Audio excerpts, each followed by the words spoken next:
10 সহস্রাধিক বৃক্ষরোপণ কর্মসূচির উদ্বোধন করা হয়েছে।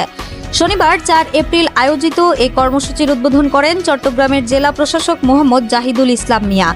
উদ্বোধনী অনুষ্ঠানে জেলা প্রশাসক বলেন, ডিসি পার্ক একটি আদর্শ পরিবেশ বান্ধব ও জলবায়ু সহনশীল পার্ক হিসেবে গড়ে তোলার লক্ষ্যে এই উদ্যোগ নেওয়া হয়েছে।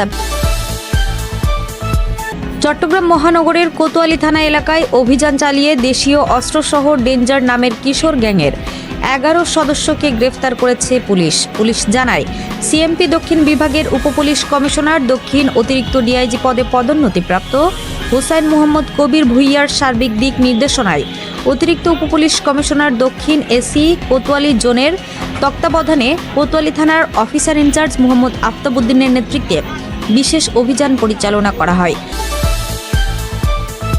গোপন সংবাদের ভিত্তিতে আজ 4 এপ্রিল 2026 তারিখ শনিবার সকাল 6টায় কোস্টগার্ড আউটপোস্ট পতেঙ্গা কর্তৃক চট্টগ্রামের পতেঙ্গা থানাধীন বহির্নগর এলাকায় একটি বিশেষ অভিযান পরিচালনা করা হয়। অভিযান চলাকালীন উক্ত এলাকায় সন্দেহজনক একটি বোটে তল্লাশি চালিয়ে অবৈধভাবে শুল্ককর ফাঁকি দিয়ে মায়ানমারে পাচারের উদ্দেশ্যে বহনকৃত প্রায় 6,24,000 টাকা মূল্যের 6,000 লিটার ডিজেল, 6টি গ্যাস ভর্তি সিলিন্ডার, নগদ 15,896 টাকা ও পাচারকালে ব্যবহৃত বোট সহ 4 জন বাঙালি ও 8 জন রোহিঙ্গা পাচারকারীকে আটক করা হয়।